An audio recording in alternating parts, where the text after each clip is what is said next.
नमः। ओम शक्ति पराशक्ति। ओम नमः शिवाय। ओम नमो नारायणाय। ओम नमो भगवते वासुदेवाय। हरे कृष्ण कृष्ण कृष्ण हरे हरे, हरे राम राम राम हरे हरे। ഹരേ കൃഷ്ണ ഹര ഹരോ ഹര ഹര. ഇന്ന് നമുക്ക് വായിക്കാനുള്ളത് സ്കന്ദപുരാണമാണ് പറഞ്ഞുകൊണ്ടിരിക്കുന്നത്. അപ്പോൾ സ്കന്ദപുരാണത്തിലെ ഒരു ഭാഗമാണ് വായിക്കാനുള്ളത്. അതിനു മുമ്പ് കുറച്ച് കാര്യങ്ങൾ പറയാം. നമ്മുടെ യഥാർത്ഥത്തിൽ നമ്മൾ ഭൂമിയിലേക്ക് വരുന്നു എന്ന് പറയുന്നു. അപ്പോൾ ഭൂമിയിൽ ജന്മം എടുക്കുന്ന സമയത്ത് നമുക്ക് ഒരു അമ്മയുടെ ഗർഭപാത്രത്തിലേക്കാണ് നമ്മൾ ജന്മം എടുക്കാൻ വേണ്ടി ജനിക്കേണ്ടത്, അല്ലേ?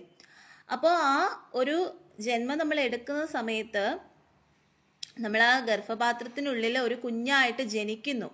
ആ സമയത്ത് ആ ഗർഭപാത്രത്തിനുള്ളിൽ നമ്മൾ പലതരത്തിലുള്ള വേദനകൾ, പലതരത്തിലുള്ള അസ്വസ്ഥതകൾ അനുഭവിക്കേണ്ടി വരുന്നു.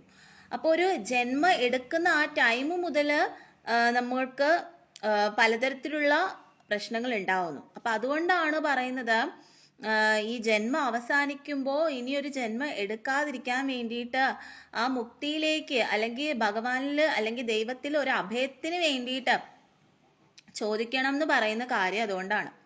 അപ്പോൾ നമ്മൾ ഈ ഗർഭപാത്രത്തിനുള്ളിൽ കിടക്കുന്ന സമയത്ത് അമ്മ ചിലപ്പോൾ പുളിയുള്ളതും അതുപോലെ എരിയുള്ളതുമായിട്ടുള്ള ഭക്ഷണമൊക്കെ കഴിക്കും.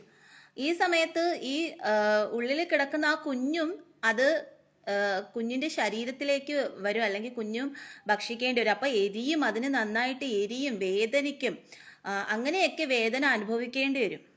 പിന്നീട് ഈ ഗർഭപാത്രത്തിനകത്ത് കിടക്കുമ്പോൾ അതിൽ എന്താ പറയാ, ഈ പഴുപ്പും രക്തവും ഒക്കെ കലർന്നിട്ടുള്ള ആ വെള്ളത്തിലാണ് ആ കുഞ്ഞ് കിടക്കുന്നത്.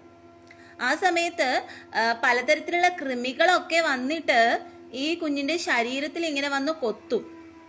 മനസ്സിലായോ? അതിനെ ഇങ്ങനെ കൊത്തി വേദനിപ്പിക്കും. അപ്പോൾ ഈ വേദനയൊക്കെ സഹിച്ചിട്ടാണ് ഈ കുഞ്ഞ് അതിനകത്ത് കിടക്കുന്നത്. ആ അമ്മയുടെ ഗർഭപാത്രത്തില് ഈ കുഞ്ഞ് ആ സമയത്ത് ഇങ്ങനെയുള്ള പലതരത്തിലുള്ള വേദനകള്, പലതരത്തിലുള്ള അസ്വസ്ഥകൾ ഇതൊക്കെ അനുഭവിച്ചാണ് ഈ 10 കാലത്തോളം അല്ലെങ്കിൽ 9 മാസക്കാലത്തോളം ഈ കുഞ്ഞ് ആ വയറിനകത്ത് കിടക്കുന്നത്. അതിനുശേഷം അതിന് ഞെരുങ്ങി അമരുന്ന ഒരവസ്ഥ വരും. പിന്നെ അത് തല തിരിഞ്ഞു വരുമ്പോൾ അതിൻ്റെതായിട്ടുള്ള ശരീരത്തിലെ വേദനകൾ അനുഭവപ്പെടും. അപ്പോൾ ഒരു അമ്മയുടെ ഗർഭപാത്രത്തിനുള്ളിൽ ആ കുഞ്ഞ് കിടക്കുന്ന സമയം മുതൽ ആ കുഞ്ഞ് പലതരത്തിലുള്ള വേദനകൾ അനുഭവിക്കുന്നു. അതുകൊണ്ടാണ് പറയുന്നത്, ഈ നമ്മുടെ മനുഷ്യജന്മം അവസാനിച്ചതിന് ശേഷം, നമുക്കിപ്പോൾ ഒരു മനുഷ്യജന്മം കിട്ടിയിട്ടുണ്ട്. ഈ മനുഷ്യജന്മം നമ്മൾ മരിച്ചു കഴിയുമ്പോൾ പിന്നീട് നമ്മൾ ഭഗവാനിലേക്ക് അല്ലെങ്കിൽ ഭഗവതിയിലേക്ക്, നിങ്ങൾ വിശ്വസിക്കുന്ന ദൈവത്തിലേക്ക് എവിടേക്കാണോ നിങ്ങൾക്ക് പോകേണ്ടത് അവിടേക്ക് നമുക്കൊരു അഭയം തരാൻ വേണ്ടിയിട്ട്, അല്ലെങ്കിൽ അവിടെ നമുക്കൊരു സേവകനോ സേവകയായിട്ട് നിൽക്കാൻ വേണ്ടിയിട്ട്, അല്ലെങ്കിൽ അഭയത്തിന് വേണ്ടിയിട്ട് ചോദിക്കണം. പിന്നീട് നമ്മൾ ഭൂമിയിലേക്ക് വന്ന് ഒരു അമ്മയുടെ ഗർഭപാത്രത്തിലേക്ക് വരാതിരിക്കാൻ അല്ലെങ്കിൽ ജനിക്കാതിരിക്കാൻ വേണ്ടിയിട്ട്, അതാണ് മുക്തി എന്ന് പറയുന്നത്. ആ ഒരു മുക്തിക്ക് വേണ്ടിയിട്ടായിരിക്കണം എല്ലാവരും ശ്രമിക്കേണ്ടത്. മനസ്സിലായി? അപ്പം ഈ ഒരു ജന്മത്തോടു കൂടി നമ്മുടെ ആ ജന്മം അവസാനിക്കണം. അതിനെന്താ ചെയ്യേണ്ടത്? നമ്മൾ ഭഗവത് ഭക്തി ഉണ്ടാവണം. നമുക്ക് നാമങ്ങൾ പറയാന്നുള്ളതാണ്. ഹരേ കൃഷ്ണ നാമം പറയുക, അതുപോലെ ഓം നമഃ ശിവായ നാമങ്ങൾ, ദേവി നാമങ്ങളൊക്കെ നമ്മൾ പറയുക എന്നുള്ളതാണ്. അത് പ്രാർത്ഥിക്കുക. മനസ്സിലായോ? അപ്പം ഇത് എല്ലാ മതസ്ഥർക്കും അറിയാവുന്ന കാര്യമാണ്. എല്ലാ മതത്തിലും ഇത് പഠിപ്പിക്കുന്ന കാര്യമാണ്. അപ്പം അത് നമ്മൾ മനസ്സിലാക്കേണ്ടതാണ്. മനസ്സിലായോ? അപ്പം നമുക്ക് ഇനി ഭൂമിയിലേക്ക് ഒരു ജനന മരണ ചക്രങ്ങളിൽ പെട്ട് ഉഴലാതിരിക്കാൻ വേണ്ടിയിട്ട് ഭഗവാനിൽ ഒരു അഭയത്തിന് വേണ്ടിയിട്ട്, അല്ലെങ്കിൽ ഭഗവതിയിൽ ഒരു അഭയത്തിന് വേണ്ടിയിട്ടായിരിക്കണം നമ്മുടെ ഇനിയുള്ള ആ ഒരു ഇതെന്ന് പറയുന്നത്. മനസ്സിലായ ഒരു ടൈം എന്ന് പറയുന്നത്. അപ്പം അതിന് വേണ്ടിയിട്ടാണ് എല്ലാവരും ഇനി ശ്രമിക്കേണ്ടത്. കാരണം എന്ന് വെച്ച് കഴിഞ്ഞാൽ നമുക്കിപ്പോൾ കലികാലത്തിന്റെ കുറച്ച് ഭാഗങ്ങളായതേ ഉള്ളൂ. ആ സമയത്തേക്ക് നമുക്ക് ഈ ഭൂമിയിൽ വളരെ വളരെ വലിയ തരത്തിലുള്ള പ്രശ്നങ്ങൾ നടക്കുകയാണ്.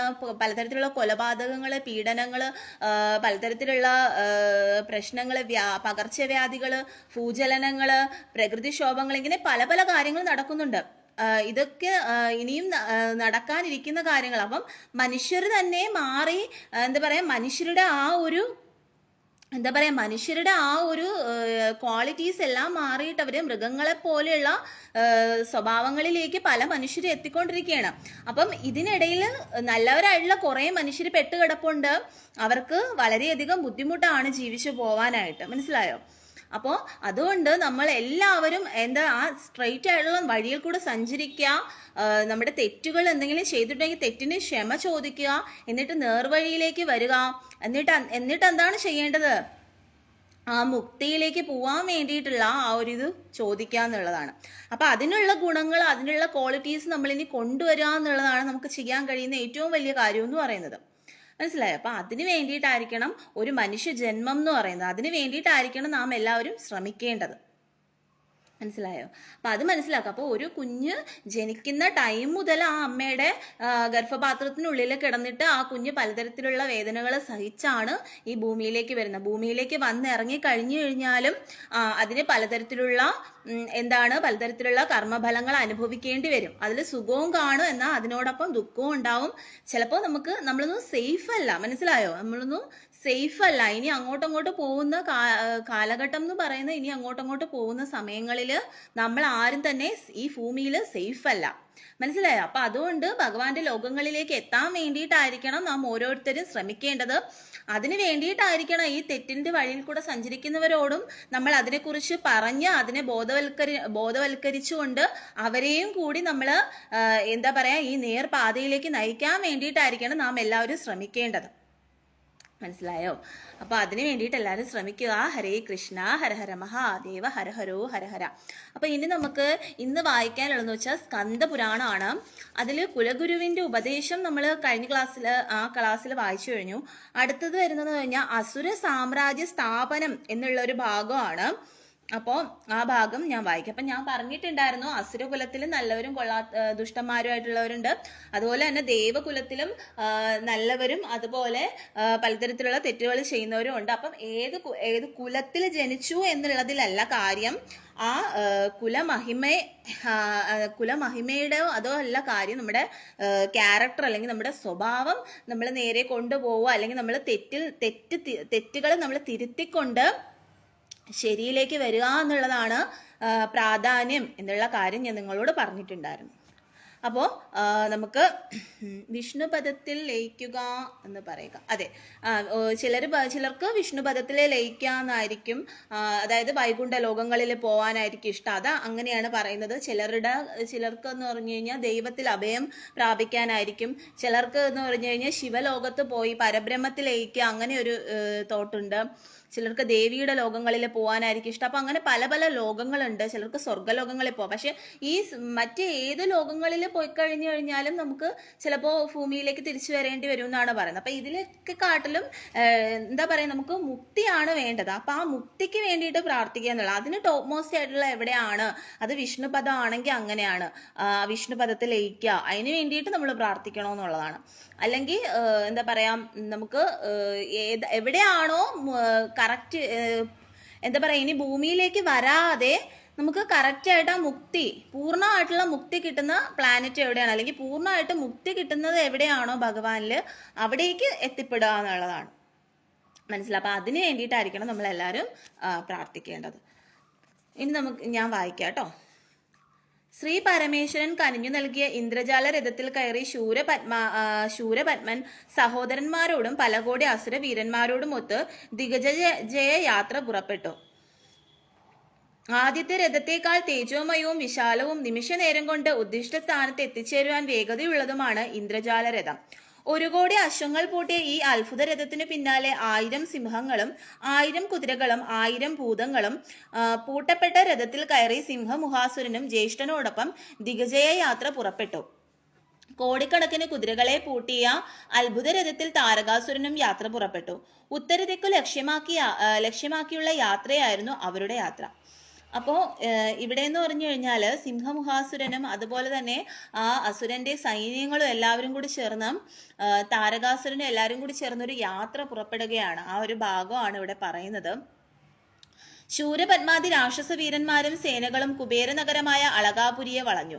വിവരം ദൂതന്മാർ കുബേരനെ അറിയിച്ചു. ആ വാർത്തയറിഞ്ഞു കുബേരൻ പേടിച്ചു വിറച്ചു. ശ്രീ പരമേശ്വര വരപ്രസാദത്താൽ അജയനായ ശൂരപത്മാസുരനുമായി യുദ്ധക്കളത്തിൽ ഏറ്റുമുട്ടിയാൽ പരാജയപ്പെടുമെന്ന് ഉറപ്പാണ്. അതിലും ഭേദം അസുരനെ ശരണം പ്രാപിക്കുന്നത് തന്നെ എന്ന് തീരുമാനിച്ചു കുബേരൻ യക്ഷപ്രധാനികളുമൊത്ത് പുഷ്പക വിമാനത്തിൽ ശൂരപത്മാസുര സന്നിധിയിലെത്തി. അസുരവീരനെ സ്വീകരിച്ച് തുടർന്ന് തന്റെ രാജപദവി ശൂരപത്മൻ അടിയറ വെച്ച് സന്തുഷ്ടനാക്കിയ കുബേരൻ അയാൾക്ക് സകലവിധ ഐശ്വര്യങ്ങളും നേർന്നു. കുബേരനിൽ താൻ സംപ്രീതനായിരിക്കുന്നുവെന്ന് അസുരവീരൻ അറിയിച്ചു. ദുഃഖവും ഭയവും വെടിഞ്ഞ യക്ഷകുലനായ അളകാപുരിയിൽ തന്നെ കഴിഞ്ഞുകൊള്ളാമെന്നും അയാൾ കുബേരന് വാഗ്ദാനം നൽകി. അതേസമയം വിജയലഹരിയിൽ ഉന്മാദചിത്തരായ രാക്ഷസ വീരന്മാർ അളകാപുരി നഗരത്തിലെ നവരത്നശേഖരങ്ങളും നിധിപേടകങ്ങളും വിമാനങ്ങളും എല്ലാം കൊള്ളയടിച്ചു.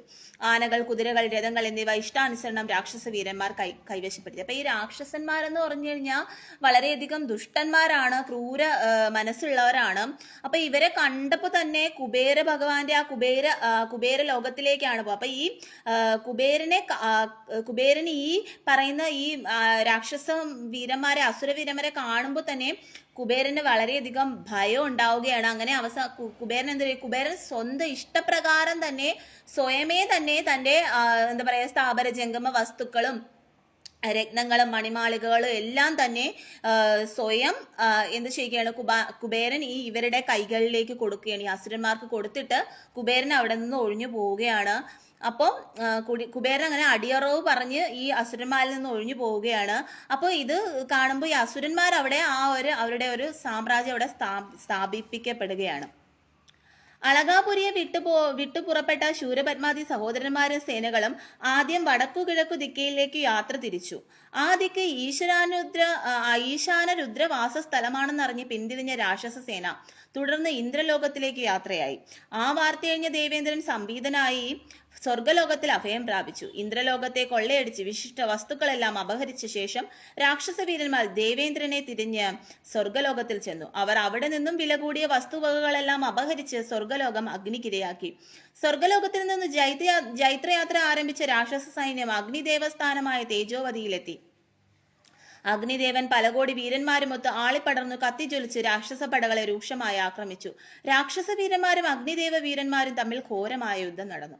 അപ്പൊ അതിനുശേഷം ഇവരെ പിടിച്ചടക്കാൻ ഈ രാക്ഷസ പട പോകുന്നത് എങ്ങോട്ടാണ്, അസുരന്മാര് പോകുന്നത് എങ്ങോട്ടെന്ന് വെച്ച് കഴിഞ്ഞാല് ഇന്ദ്രലോകത്തേക്കാണ്.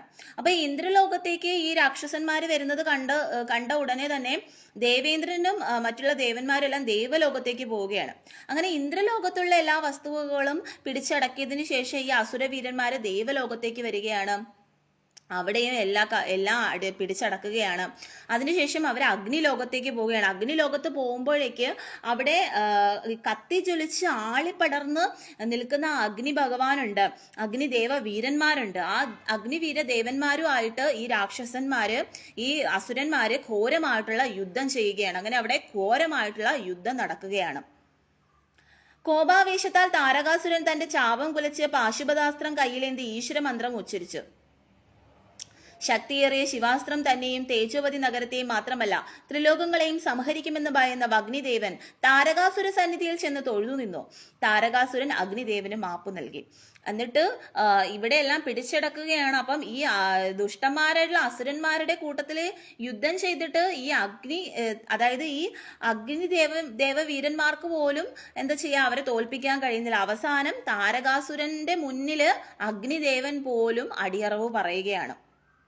തേജോവതി നഗരം കൊള്ളയടിച്ച ശേഷം രാക്ഷസ വീരന്മാർ യമപുരിയിൽ എത്തിച്ചേർന്നു. ധർമ്മരാജാവ് പേടിച്ചു വിറച്ചു. അദ്ദേഹം തന്റെ കിങ്കരന്മാരുമൊത്ത് ശൂരപത്മാസുര സന്നിധിയിലെത്തി അഭയം യാചിച്ചു. തന്റെ സേവകനായി യമപുരിയിൽ തന്നെ കഴിഞ്ഞുകൊള്ളുവാൻ യമധർമ്മനോട് കൽപ്പിച്ച ശേഷം രാക്ഷസേന്ദ്രനും പരിവാരവും ദക്ഷിണ പശ്ചിമ കോണിലെത്തി നൃതിയുമായി യുദ്ധത്തിനൊരുമ്പെട്ടു. നൃതി ദേവൻ തന്റെ പരിവാരങ്ങളുമായി ചെന്ന് ശൂരപത്മാസുര പാദങ്ങളെ വന്ദിച്ചു നിന്നു. അനന്തരം നാഗലോകത്തെത്തി ആദിശേഷനെയും സർപ്പസൈന്യത്തെയും അടിമകളാക്കി. നാഗലോക മാണിക്യങ്ങളെല്ലാം അപഹരിച്ച അസുരവീരന്മാർ ഒടുവിൽ വിഷ്ണു ലോകത്തെത്തി. രാക്ഷസപട ഭഗവാൻ പള്ളികൊള്ളുന്ന പാലാഴിയെ ഇളക്കി മറിച്ചു.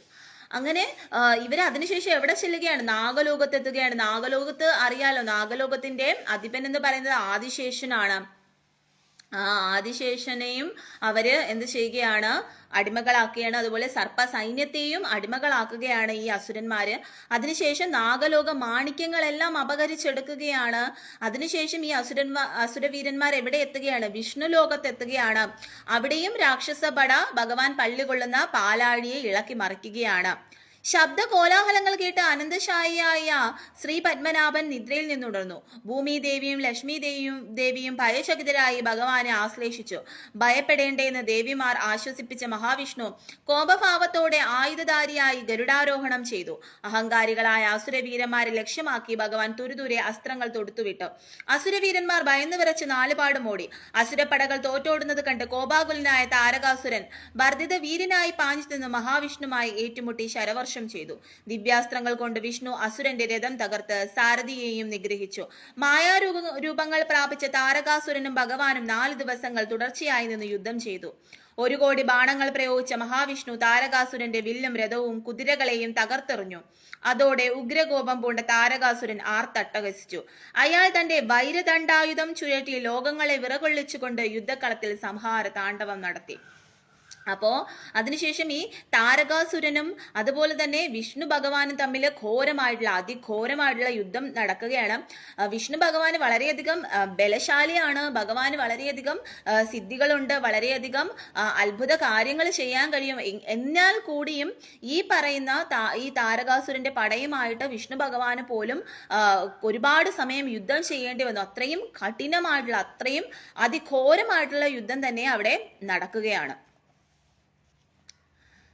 താരകാസുരനെ പ്രതിരോധിക്കുന്നതിന് ശ്രീ മഹാവിഷ്ണു ചക്രായുധം പ്രയോഗിച്ചു. അഗ്നിപ്പൊരികൾ വിതറിക്കൊണ്ട് ചീറിപ്പാഞ്ഞു ചെന്ന സുദർശന ചക്രായുധം പക്ഷേ താരകാസുരന്റെ ഗളച്ഛേദം നടത്തിയില്ല. അത് അസുരവീരന്റെ കണ്ടത്തിൽ ആഭരണമായി വിളങ്ങി. താരകാസുരന്റെ തപോബല ശക്തി അപ്പോഴാണ് ശ്രീ മഹാവിഷ്ണുവിന് മനസ്സിലായത്. അപ്പം മഹാവിഷ്ണു ഭഗവാൻ എന്ത് ചെയ്യുകയാണ്? ഈ താരകാസുരന് നേരെ ചക്രായുധം പ്രയോഗിക്കുകയാണ്. ചക്രായുധം എന്ന് പറഞ്ഞു കഴിഞ്ഞാല് അതിശക്തമായിട്ടുള്ള ഒരു ആയുധമാണ് ചക്രായുധം എന്ന് പറയുന്നത്. പക്ഷെ ഈ ചക്രായുധം പ്രയോഗിച്ചിട്ട് പോലും ഈ പറയുന്ന താരകാസുരന് ഒന്നും തന്നെ സംഭവിക്കുന്നില്ല. ഈ ചക്രായുധം വന്നിട്ട് താരകാസുരന്റെ കഴുത്തിൽ ഒരു ആഭരണം പോലെ ചുറ്റി തിളങ്ങുകയാണ് ചെയ്യുന്നത്. അപ്പൊ ഇത് കാണുമ്പോഴാണ് മഹാവിഷ്ണു ഭഗവാൻ മനസ്സിലാവുന്നത് ഈ താരകാസുരൻ നിസാരനല്ല, ഇവനെ വധിക്കാന്നുള്ളത് വളരെ പ്രയാസകരമായിട്ടുള്ള കാര്യമാണെന്ന് ആ സമയത്താണ് മഹാവിഷ്ണു ഭഗവാൻ പോലും മനസ്സിലാക്കുന്നത്. അദ്ദേഹം അവനെ യുദ്ധത്തിൽ പരാജയപ്പെടുന്നത് അസാധ്യമാണെന്ന് തീരുമാനിച്ച് അവനുമായി സമാധാനത്തിൽ ഏർപ്പെടുകയും നിന്നെപ്പോലെ വീരന്മാർ മറ്റാരുമില്ലെന്ന് താരകാസുരനെ പ്രശംസിക്കുകയും ചെയ്തു. അവസാനം മഹാവിഷ്ണു ഭഗവാൻ പോലും അവന്റെ മുന്നില്, ആ താരകാസുരന്റെ മുന്നില് മുട്ടുമടക്കുകയാണ്. അത്രയ്ക്കൊരു ദുഷ്ടനായിട്ടുള്ള, അത്രയും എന്താ പറയാ, ബലവത്തായിട്ടുള്ള ഒരു എന്താ പറയാ, അസുര സേനയുടെ തന്നെ ഒരു ഇതാണ്, പവർഫുൾ ആയിട്ടുള്ള ഒരാളായിരുന്നു താരകാസുരൻ. അതുകൊണ്ട് തന്നെ അവസാനം വിഷ്ണു ഭഗവാൻ പോലും പറയുകയാണ്, നിന്നെ എനിക്ക് പരാജയപ്പെടുത്താൻ സാധിക്കുകയില്ല എന്ന് പറഞ്ഞ് വിഷ്ണു ഭഗവാൻ പോലും ആ താരകാസുരന്റെ മുന്നിൽ മുട്ടുമടക്കുകയാണ്. കാരണം എന്താണെന്ന് വെച്ചാൽ താരകാസുരൻ ഒരു വരം മേടിച്ചിട്ടുണ്ടായിരുന്നു. വരം ചോദിച്ചിട്ടുള്ളതെന്ന് വെച്ചാൽ ശിവപാർവതിമാരുടെ പുത്രന് മാത്രമേ തന്നെ വധിക്കാൻ സാധിക്കാവൂ എന്നുള്ളൊരു വരം വാങ്ങിയിട്ടുണ്ടായിരുന്നു. അതുകൊണ്ട് തന്നെ മറ്റാർക്കും ഈ ദുഷ്ടനായുള്ള താരകാസുരനെ വധിക്കുന്നത് സാധ്യമായിട്ടുള്ള കാര്യമല്ലായിരുന്നു. വിവരങ്ങൾ അറിഞ്ഞ് സന്തുഷ്ടനായ ശൂരപത്മാസുരൻ താരകനെ അഭിനന്ദിച്ചു. വിജയശ്രീ ലാളിതരായ ശൂരപത്മാദി സഹോദരന്മാരും സൈന്യവും സ്വർഗലോകത്തേക്ക് ജൈത്രയാത്ര തുടർന്നു. ലോകങ്ങളെ വിറപ്പിച്ചുകൊണ്ടുള്ള അസുരപ്പടയുടെ വരവറിഞ്ഞ ദേവേന്ദ്രൻ പേടിച്ചു വിറച്ചു. ശൂരപത്മനെ യുദ്ധക്കളത്തിൽ നേരിടുന്നതിന് ത്രാണിയില്ലാത്ത ദേവേന്ദ്രൻ പത്നിയുമൊത്ത് കോകുലരൂപം പ്രാപിച്ച് സ്വർഗത്തിൽ നിന്നും പറന്നകന്ന് രക്ഷപ്പെട്ടു. അനാഥരായി തീർന്ന ദേവന്മാർ അസുര രാജാവിന് അടിമകളായി അവന് പാദസേവ ചെയ്തു. ബ്രഹ്മലോകത്തെത്തിയ ശൂരപത്മാസുരനെ ബ്രഹ്മദേവൻ സ്വീകരിച്ചു. അദ്ദേഹം അസുരവീരനോട് ഉണർത്തിച്ചു, ശൂരപത്മ, ഞാൻ നിന്റെ മുത്തച്ഛനാണ്. ശ്രീ മഹാവിഷ്ണുവിനെ യുദ്ധത്തിൽ പരാജയപ്പെടുത്തിയ നിന്നെ സർവ്വലോകനാഥന്മാരും ഭയപ്പെടുന്നു. അജയനായ നീ ദീർഘകാലം വാണരുളിയാലും. രാക്ഷസേന്ദ്രനെ ആശീർവദിച്ച് അനുഗ്രഹിച്ച ബ്രഹ്മദേവൻ പല ദിവ്യാസ്ത്രങ്ങളും അവർക്ക് ദാനം ചെയ്തു. രാക്ഷസ ചക്രവർത്തിയുടെ അടുത്ത ദിഗജ യാത്ര കൈലാസാദ്രിയിലേക്കായിരുന്നു. ഉദ്ദേശം യുദ്ധമായിരുന്നില്ല, മറിച്ച് വരസിദ്ധികൾ നൽകി അസുരകുലത്തെ രക്ഷിച്ച ശ്രീ പരമേശ്വരനെ ദർശിക്കുകയായിരുന്നു. അസുര സൈന്യത്തെ ഗോപുരത്തിന് പുറത്ത് നിശബ്ദരായി നിർത്തി ശ്രീ പാർവതി പരമേശ്വര സന്നിധിയിലേക്ക് പ്രവേശിച്ച ശൂരപത്മാസുരനും സഹോദരന്മാരും ശ്രീ ഉമാമഹേശ്വരന്മാരുടെ മുമ്പിൽ സാഷ്ടാംഗം പ്രണമിച്ചു. ശ്രീ പാർവതി പരമേശ്വരന്മാരുടെ അനുഗ്രഹ വചനങ്ങൾ ശ്രവിച്ചു. സന്തുഷ്ടരായി സഹോദരന്മാർ വിടവാങ്ങി. തന്റെ അധികാര പരിധിയിൽപ്പെട്ട എല്ലാ രാജ്യങ്ങളിലും ദിഗ്വിജയം ചെയ്ത അസുരേന്ദ്രൻ തന്റെ അധികാരത്തെ ചോദ്യം ചെയ്തവരെയെല്ലാം നിഷ്കരുണം യുദ്ധം ചെയ്തു തോൽപ്പിച്ചു. എല്ലാ രാജ്യങ്ങളിലും ഭരണം രാക്ഷസ വീരന്മാരെ ഏൽപ്പിച്ചു. ശൂരപത്മാസുരൻ അസുര സാമ്രാട്ടായി വിളങ്ങി. അങ്ങനെ അവസാനം ഈ അസുര വീരന്മാരെല്ലാരും കൂടി തന്നെ ബ്രഹ്മലോകത്തേക്ക് പോവുകയാണ്. അവിടെ ചെല്ലുമ്പോൾ ബ്രഹ്മദേവൻ ഇവരെ കാണുന്ന ഉടനെ തന്നെ ഇവരുടെ കാലിൽ സാഷ്ടാംഗം വീണിട്ട് ബ്രഹ്മദേവൻ പറയാണ്, നിങ്ങൾ മഹാവിഷ്ണുവിനെ പോലും തോൽപ്പിച്ച വ്യക്തികളാണ്, അതുകൊണ്ട് നിങ്ങളുടെ മഹത്വം എനിക്ക് അറിയാൻ സാധിക്കുന്നതാണ്. അതുകൊണ്ട് നിങ്ങളെ എല്ലാവരും, എല്ലാ ദേവീദേവന്മാരെ എല്ലാവരും നിങ്ങളെ വണങ്ങുന്നതാണ് എന്ന് പറഞ്ഞിട്ട് ബ്രഹ്മദേവൻ പോലും ഈ അസുര വീരന്മാരുടെ മുന്നിൽ അടിയറവ് പറയുകയാണ്. അപ്പൊ അത്രയും ക്രൂരന്മാരാണ് ഈ അസുരന്മാരെന്ന് പറയുന്നത്. അങ്ങനെയുള്ള ആ ദുഷ്ടന്മാരുള്ള അസുരന്മാരുടെ മുന്നിൽ ആരാണ് ബ്രഹ്മദേവൻ പോലും അടിയറവ് പറയുകയാണ്. അങ്ങനെ ഈ ശൂരപത്മാസുരൻ അസുര സാമ്രാട്ടായി വിളങ്ങുകയാണ്. അസുരേന്ദ്രന്റെ സന്തോഷം എന്നുള്ളൊരിത് കൂടെ വായിക്കാം. ഒരിക്കൽ രാക്ഷസ രാജാവായ അസുരേന്ദ്രൻ ശുക്രാചാര്യനും ഒരുമിച്ച് ശൂരപത്മാസുരന്റെ സഭാമണ്ഡലത്തിലെത്തി. അദ്ദേഹം ശൂരപത്മാസുരനെ കണ്ട് സൗഹൃദവും ബന്ധവും ഉറപ്പിച്ചു. ശൂരപത്മാസുരൻ അസുരകുല ചക്രവർത്തിയായി വാഴുമ്പോൾ തങ്ങൾക്ക് ഒന്നിനും ഒരു കുറവും ഉണ്ടാവുകയില്ലെന്ന് അസുരേന്ദ്രൻ പറഞ്ഞു. പിന്നീട് ശൂരപത്മാസുരനും സഹോദരന്മാരും സൈന്യസമേതം ഭൂലോകത്തിൽ എത്തിച്ചേർന്നു. ആ വാർത്ത ദേവന്മാരെ ഭയപ്പെടുത്തുകയും ദുഃഖിപ്പിക്കുകയും ചെയ്തു. കാരണം ദേവന്മാർ ഇപ്പോൾ അഭയം പ്രാപിച്ചിരിക്കുന്നത് ഭൂലോകത്തിലാണ്. ഭൂലോകത്തിൽ ദേവപൂജകളും യാഗങ്ങളും നടക്കുമ്പോൾ അവയിലെ ഭാഗം ദേവന്മാർക്കും സിദ്ധിച്ചിരുന്നു. അപ്പൊ ഇങ്ങനെയൊക്കെ ഉണ്ടായിട്ട് ദേവന്മാർ എന്ത് ചെയ്യുകയാണ്? ഭൂമിയിലാണ് വന്ന് അവർ അഭയം പ്രാപിക്കുന്നത്.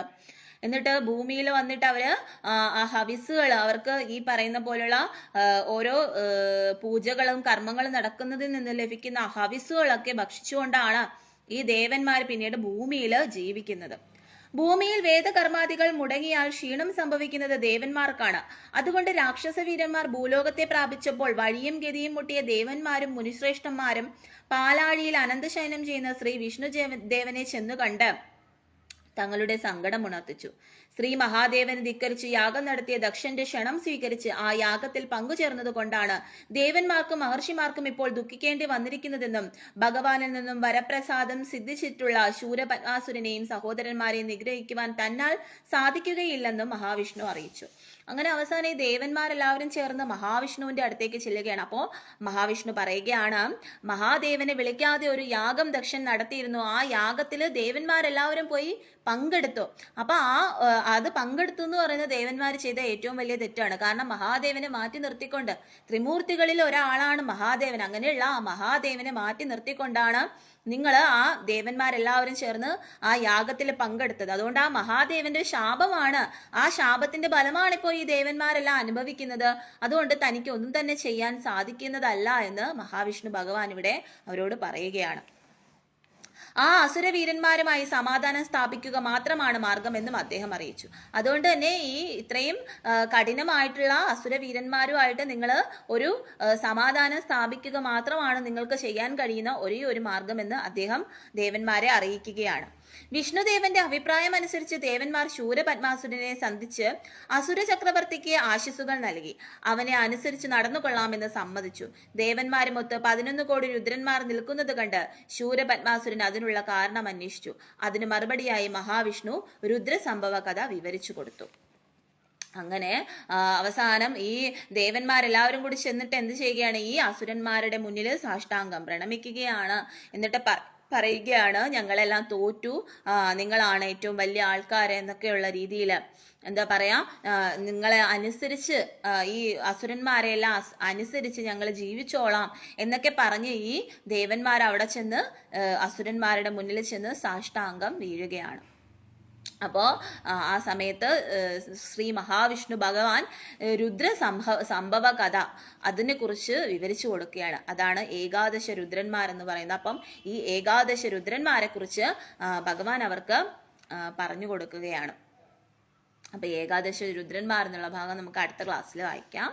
ഹര ഹര മഹാദേവ, ഹര ഹരോ ഹര ഹര, സർവം ശ്രീ സ്കന്ദാർപ്പണമസ്തു. ഹര ഹരോ ഹര ഹര, ഹരോ ഹര ഹര. അപ്പൊ ഈ ഒരു ഭാഗം ഇവിടെ അവസാനിക്കണം കേട്ടോ.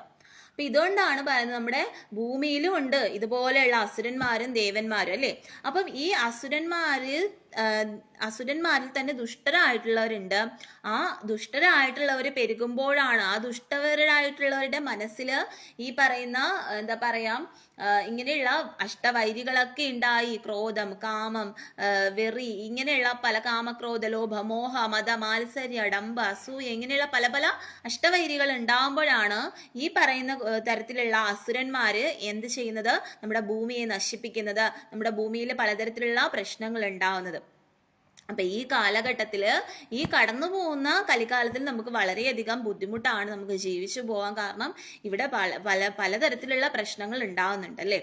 അപ്പൊ അതിനു വേണ്ടിയിട്ട് നമുക്ക് ഭഗവാനോട് പ്രാർത്ഥിക്കുക. ഇങ്ങനെയുള്ള പ്രശ്നങ്ങൾ ഇല്ലാതാവാൻ വേണ്ടിയിട്ട്, ഇങ്ങനെയുള്ള നാടിന് നടക്കുന്ന പലതരത്തിലുള്ള സംഭവങ്ങൾ നടക്കുന്നുണ്ട്, ഇതൊക്കെ ഇല്ലാതാവാൻ വേണ്ടിയിട്ട് ഭഗവാനോട് നമുക്ക് പ്രാർത്ഥിക്കാൻ മാത്രമേ സാധിക്കുകയുള്ളൂ.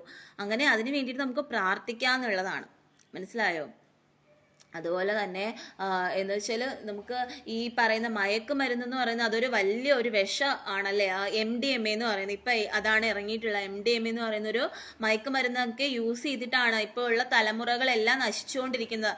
അപ്പം അതിനെതിരെ നമുക്ക് സ്ട്രോങ് ആയിട്ട് അതിനെതിരെ എന്താ അത് കണ്ടുപിടിക്കാൻ വേണ്ടിയിട്ടും അത് നിർത്തലാക്കാൻ വേണ്ടിയിട്ടുമാണ് നമ്മൾ ശ്രമിക്കേണ്ടത്. കാരണം നമ്മുടെ പുതിയ ഭാവി തലമുറയിലുള്ള കുറെ കുട്ടികൾ, എല്ലാവരും അല്ല എന്നാലും കുറെ കുട്ടികൾ ഇപ്പം നശിച്ചുകൊണ്ടിരിക്കുകയാണ്. അപ്പൊ അതിൽ നിന്നൊക്കെ നമുക്ക് അവരെ വിടുവിച്ചു കൊണ്ടുവരണമെന്നുള്ളതാണ്. അതിൽ നിന്നൊക്കെ നമുക്ക് അവരെ മാറ്റിയിട്ട് അവരെ നേർവഴിയിലേക്ക് കൊണ്ടുവരാൻ ശ്രമിക്കാം. അതിനു വേണ്ടിയിട്ട് നമുക്ക് എന്തൊക്കെ ചെയ്യാൻ കഴിയുമോ അത് ചെയ്യാന്നുള്ളതാണ്. അങ്ങനെ ഇങ്ങനെയുള്ള വിപത്തുകൾ, ഇങ്ങനെയുള്ള MDMA ഒക്കെ പോലുള്ള വിപത്തുകളിൽ നിന്ന് നമ്മൾ കുട്ടികളെ രക്ഷിക്കുക. അങ്ങനെയുള്ള സംഭവങ്ങൾ നമ്മൾ നിർത്തലാക്കുക, ഇല്ലാതാക്കാൻ, പാടെ ഇവിടെ നിന്ന് തുടച്ചു നീക്കാൻ വേണ്ടി ശ്രമിക്കുക എന്നുള്ളതാണ്. അങ്ങനെ ആകുമ്പോൾ നമുക്ക് ഇങ്ങനെയുള്ള കൊലപാതകങ്ങൾ, ഇങ്ങനെയുള്ള സംഭവങ്ങളൊക്കെ, പീഡനങ്ങൾ, കൊലപാതകങ്ങൾ, ഇതൊക്കെ ഇല്ലാതാവും. പക്ഷെ അത് ഇല്ലാതാക്കാൻ വേണ്ടിയിട്ട് നമ്മൾ അതിന് വേണ്ടിയിട്ട് മാക്സിമം ശ്രമിക്കുക, അത് ഇല്ലാതാക്കാൻ നോക്കുക എന്നുള്ളത്. അത് മാത്രമേ നമുക്ക് സാധിക്കൂ. അതിനോടൊപ്പം പ്രാർത്ഥിക്കുക എന്നുള്ളതാണ്. മനസ്സിലായോ? അതുപോലെ തന്നെ ഒരു കാര്യം എന്ന് വെച്ച് കഴിഞ്ഞാൽ നമ്മുടെ നാടെന്ന് പറഞ്ഞു കഴിഞ്ഞാൽ ഇപ്പൊ എങ്ങോട്ട് ഏത് തലത്തിലോട്ടാണ് പോകുന്നത് നമുക്കറിയില്ല. എന്താ പറയാ, നമ്മളിപ്പോ പേടിക്കുന്ന ചിലര് ഓരോ മേഖലകളിൽ പേടിക്കുന്നവരുണ്ടായിരുന്നു. എന്നാൽ ഈ കൂടുതലായിട്ടും ഒരു സേഫ് അല്ലാത്ത, ഞാൻ പറയുന്നത് ചില മേഖലകളിൽ നമ്മൾ പിന്നെയും സേഫ് ആണെന്ന് നമുക്ക് പറയാൻ കഴിയും. പക്ഷെ നമ്മുടെ ഇവിടെ നോക്കുകയാണെന്നുണ്ടെങ്കിൽ നമ്മൾ ഒട്ടും സേഫ് ഇല്ല, നമ്മളെ കൊല്ലുകയാണ് ചെയ്യുന്നത്. മനസ്സിലായോ? ചിലര് ഒരു കാര്യവുമില്ല, കൊല്ലുകയാണ് ചെയ്യുന്നത്. കാരണം വെച്ചാൽ എനിക്ക് ഒരു കാര്യമുണ്ട്, ഈ നമ്മളിപ്പോ ഈ ജീവിച്ചുകൊണ്ടിരിക്കുന്ന ഈ ഒരു നാട്ടിൽ, ഈ ഒരു സമൂഹത്തിൽ നമ്മൾ ജീവിക്കുമ്പോൾ ഇപ്പൊ ഒരു പെൺകുട്ടി ഒരാണിനോട് സംസാരിച്ചു കഴിഞ്ഞാൽ തന്നെ ആൾക്കാർ പറയും ആ കുട്ടി ശരിയല്ല, ആ കുട്ടി അവനുമായിട്ട് പ്രേമമാണ് എന്ന് പറയുന്ന നാടാണ് നമ്മുടെ നാട്. അപ്പോൾ ഞാൻ ചോദിക്കുകയാണ്, അപ്പൊ ഈ പെൺകുട്ടി ഒരു സിനിമയിൽ അഭിനയിച്ചു കഴിഞ്ഞാൽ പോയാലും ഈ കുട്ടിയെ കുറിച്ച് പറയും. അപ്പൊ ഒരു തെറ്റും ചെയ്യാതെയും ഒരു പ്രശ്നവും ഇല്ലാതെയും പല തരത്തിലുള്ള എന്താ പറയാ ഇത് പറയുന്നുണ്ട്. അപ്പൊ അവര് വിചാരിക്കും എങ്കിൽ പിന്നെ എന്താ പറയാ വേറെ പാട്ടുരംഗങ്ങൾ അഭിനയിച്ചാൽ എന്താ, അല്ലെങ്കിൽ ഇഴുകി ചേർന്നുള്ള അഭിനയിച്ചാൽ എന്താന്ന് അവര് വിചാരിക്കും. കാരണം എന്ന് വെച്ച് കഴിഞ്ഞാൽ ചില കുട്ടികൾ എന്തുകൊണ്ടാണ് ഈ മോഡലിംഗ് മേഖലകളിലേക്ക് അല്ലെങ്കിൽ ഇങ്ങനെയുള്ള സിനിമ മേഖല കിട്ടാത്ത മുന്തിരി പുളിക്കും. ഞാൻ നിങ്ങളോട് മുന്നേ പറഞ്ഞിട്ടുള്ള കാര്യം. അപ്പൊ കിട്ടാത്ത മുന്തിരി പുളിക്കുമെന്ന് പറഞ്ഞിട്ട് പല കാര്യങ്ങളും പറയും. ഇപ്പം ഞാനൊരു വീഡിയോ, ഞാനൊരു ഡിവോഷണൽ ആയിട്ടുള്ള ഒരു കാര്യമാണ് ഞാൻ നിങ്ങൾക്ക് പറഞ്ഞു ചെയ്തത്. എന്നാൽ പോലും ഈ വീട്ടിലിരിക്കുന്ന എന്നെ കുറിച്ച് പോലും പറയാൻ ചില ശത്രുക്കളുണ്ട്, ചിലരുണ്ട്. മനസ്സിലായോ? എൻ്റെ FB ഫോളോവേഴ്സിൽ തന്നെ ഉണ്ട് ശത്രുക്കൾ. അതുപോലെ ഇൻസ്റ്റയിലായാലും ചിലപ്പോൾ ഉണ്ടായിരിക്കും. ഇൻസ്റ്റയിലുണ്ടോയെന്ന് എനിക്കറിയില്ല. അപ്പൊ അതുകൊണ്ടാണ് ഞാൻ പറഞ്ഞത്. മനസ്സിലാക്കുക. കാരണം നമ്മൾ ഒരു പെൺകുട്ടിയായാലും നമ്മൾ തെറ്റ് ചെയ്യാതിരുന്നാൽ പോലും നമ്മളെ തെറ്റുകാരാക്കുന്ന ആൾക്കാരാണ് ഈ സമൂഹം എന്ന് പറയുന്നത്. അപ്പം ഈ സമൂഹത്തിലുള്ള എല്ലാവരും അല്ല, ചില ആൾക്കാരെന്ന് പറയുന്നത്. അപ്പൊ അതുകൊണ്ടാണ് ചില പെൺകുട്ടികൾ ചില മേഖലകളിലേക്ക് പോയിട്ട് അവർക്ക് തുണി കുറഞ്ഞു പോയി എന്നൊക്കെ നമ്മൾ അവരെ കുറ്റപ്പെടുത്താറുണ്ട്. പക്ഷെ എന്തുകൊണ്ടാണ് അവർ വിചാരിക്കും നമ്മൾ ഒരു തെറ്റും ചെയ്യാതെ ഈ സമൂഹത്തിൽ നിന്നിട്ടും മാന്യമായിട്ട് ജീവിച്ചിട്ട് കൂടി നമ്മളെ ഇങ്ങനെ പറയുന്നു. അപ്പൊ പിന്നെ ഇതെല്ലാം എല്ലാവരും കണ്ടിട്ട് പറയട്ടെ. അപ്പൊ നമ്മളൊരു കാര്യം ചെയ്തിട്ടാണല്ലോ അവർ പറയുന്നത്, എന്തെങ്കിലും കരുതി സമാധാനിക്കുക എന്ന് കരുതിയിട്ടാണ് അവര് പല മേഖലകളിലേക്ക് അവർ മോഡലൊക്കെ ചെയ്യാനൊക്കെ പോയിട്ട് അവര് ഇങ്ങനെയൊക്കെയുള്ള മോഡലുകളൊക്കെ ചെയ്യുന്നത്. അങ്ങനെയുള്ള ഇതൊക്കെ ഫീൽഡ് ആയാലും മറ്റുള്ള ഫീൽഡുകളിലൊക്കെ അഭിനയിക്കുകയൊക്കെ ചെയ്യുന്ന കാര്യം ഇതാണ്. മനസ്സിലായോ? അപ്പൊ അത് നിങ്ങൾ മനസ്സിലാവും. അതുകൊണ്ട് നമുക്ക് ആരെയും കുറ്റം പറയാൻ നമുക്ക് കഴിയില്ല. ഇപ്പം ഒരു ഒരു സിനിമാ താരത്തിന് നമ്മൾ കുറ്റം പറയുന്നുണ്ടെങ്കിൽ ഒരു സമൂഹത്തിലുള്ള ഒരു സ്ത്രീ ഒരു തെറ്റും ചെയ്യാതിരിക്കുന്ന സ്ത്രീയെ നമ്മൾ കുറ്റം പറയുന്നുണ്ട്. അപ്പം ഈ കുട്ടി തന്നെ വിചാരിക്കുക, എന്തുകൊണ്ട് നമുക്ക് ഇങ്ങനെ ഒരു തെറ്റും ചെയ്യാതെ നമ്മൾ ഇത്രയും ഇതായിട്ട് പോയിട്ട് നമ്മളെ കുറിച്ച് ഇങ്ങനെ പറയുന്നു. അതുകൊണ്ട് എന്തുകൊണ്ട് എനിക്ക് എന്താ പറയാ ഫിനാൻഷ്യലി ആയാലും എനിക്ക് സപ്പോർട്ട് കിട്ടും, അതുകൊണ്ട് എനിക്ക് വേറൊരു മേഖല തിരഞ്ഞെടുത്തൂടാ എന്ന് കരുതിയിട്ട് പോകുന്നവരുണ്ട്. മനസ്സിലായോ? അപ്പൊ അതുകൊണ്ട് നമുക്ക് ആരെയും ക്രിട്ടിസൈസ് ചെയ്യാനോ ആരെയും നമുക്ക് കുറ്റപ്പെടുത്താനോ ഉള്ള ഒരു വോയിസ് ആർക്കും ഇല്ല. മനസ്സിലായോ? അപ്പം അതുകൊണ്ട് ഈ സമൂഹം എന്ന് പറഞ്ഞു കഴിഞ്ഞാൽ നല്ലവർക്ക് വളരെയധികം ബുദ്ധിമുട്ടാണ്, ജീവിച്ചു പോകാൻ കഴിയായിട്ട് വളരെയധികം ബുദ്ധിമുട്ടാണ്. ഈ പറയുന്നവരുണ്ടല്ലോ, അവരെന്ന് പറഞ്ഞു കഴിഞ്ഞാൽ വെറും എന്താ പറയാ ഇതായിട്ടുള്ള ആൾക്കാരായിരിക്കും പറയുന്നത് ചിലപ്പോ. കാരണം വെച്ചാൽ അവരുടെ ആഗ്രഹം അല്ലെങ്കിൽ അവർക്ക് അതുപോലെ അങ്ങനെ ഒരു രീതിയിൽ കിട്ടാത്തത് കൊണ്ടാണ് അവരിങ്ങനെ പറയുന്നത്. മനസ്സിലായി? ഇവൻ തന്നെ എനിക്ക് തന്നെ ഒരുപാട് ശല്യം വന്നിട്ട് ഞാൻ ആ മെസ്സഞ്ചർ തന്നെ ഞാൻ അൺഇൻസ്റ്റാൾ ചെയ്ത് കളഞ്ഞിട്ടുണ്ട്. എനിക്ക് FBയിൽ ഒരുപാട് ഫോളോവേഴ്സ് വന്നു. കാരണം എനിക്ക് FBയിൽ ഫോളോവേഴ്സ് കിട്ടിക്കഴിഞ്ഞാൽ എനിക്ക് ഈ എൻ്റെ ഡിവോഷണൽ വീഡിയോ ആണ് ഞാൻ ചെയ്യുന്നത്. അപ്പം ഈ ഡിവോഷണൽ ആയിട്ടുള്ള കാര്യങ്ങൾ കുറെ പേരിലേക്കെങ്കിലും എത്തുമല്ലോ. അപ്പൊ കുറച്ചു പേരെങ്കിലും അത് കേട്ടിട്ട് അവർക്ക് അതിലൊരു ഇൻസ്പിറേഷൻ ഉണ്ടായിട്ട് അവർ ആ ഭക്തി ഒരു ഇത് ഉണ്ടായിട്ട് അവർക്ക് നേർവഴിയിലേക്ക് വരട്ടെ എന്ന് കരുതിയിട്ടാണ് ഞാൻ ഒരു ഫോളോവേഴ്സ് വരുമ്പോൾ ഞാനത് അക്സെപ്റ്റ് ചെയ്ത് വിടുന്നത്. പക്ഷെ പിന്നീട് എനിക്ക് പലതരത്തിലുള്ള ശല്യങ്ങൾ ഉണ്ടായിട്ടുണ്ട്. അതുകൊണ്ട് തന്നെ ഞാനിപ്പം ആർക്കും മെസ്സേജിന് റീപ്ലൈ കൊടുക്കാറില്ല. കാരണം ഞാൻ മെസ്സഞ്ചർ തന്നെ ഞാൻ അൺഇൻസ്റ്റാൾ ചെയ്ത് കളഞ്ഞു. മനസ്സിലായി? അപ്പം ഇതാണ് നമ്മുടെ സമൂഹം എന്ന് പറയുന്നത്. അതായത് നമുക്ക് കിട്ടാത്ത മുന്തിരി പുളിക്കും എന്ന് പറയുന്ന അവസ്ഥ. അതായത് നമ്മൾ എത്ര മാന്യമായിട്ട് നമ്മൾ ജീവിച്ച് പോയിക്കഴിഞ്ഞാലും നമ്മളെ കുറിച്ച് ഇല്ലാത്ത പറഞ്ഞുണ്ടാക്കാനും നമ്മളെ കുറ്റം പറയാനും നമ്മളെ താഴ്ത്തി കെട്ടാനും നമ്മൾ ഏതൊരു നല്ല കാര്യം ചെയ്തു കൊടുത്താലും അതിനെ നമ്മളെ ക്രിട്ടിസൈസ് ചെയ്യാനും നമ്മളെ ഈ അനാവശ്യം പറയാനും മാത്രമേ ഈ സമൂഹത്തിലുള്ള ആൾക്കാരുള്ളൂ എന്നുള്ളത്. അത് സത്യമായിട്ടുള്ള ഒരു കാര്യമാണ്. അതുകൊണ്ട് ഏത് മേഖലകളിൽ പോയവരെ പറഞ്ഞാലും ഇവിടെ നാട്ടിലാണെങ്കിൽ എവിടെയാണെങ്കിലും നമ്മൾ സ്ത്രീകളെ കുറിച്ച് അപവാദങ്ങൾ പറയുന്ന, സ്ത്രീകളെ മാത്രമല്ല നല്ല പുരുഷന്മാരെ കുറിച്ച് പോലും അപവാദങ്ങൾ പറയുന്നവരുണ്ട്.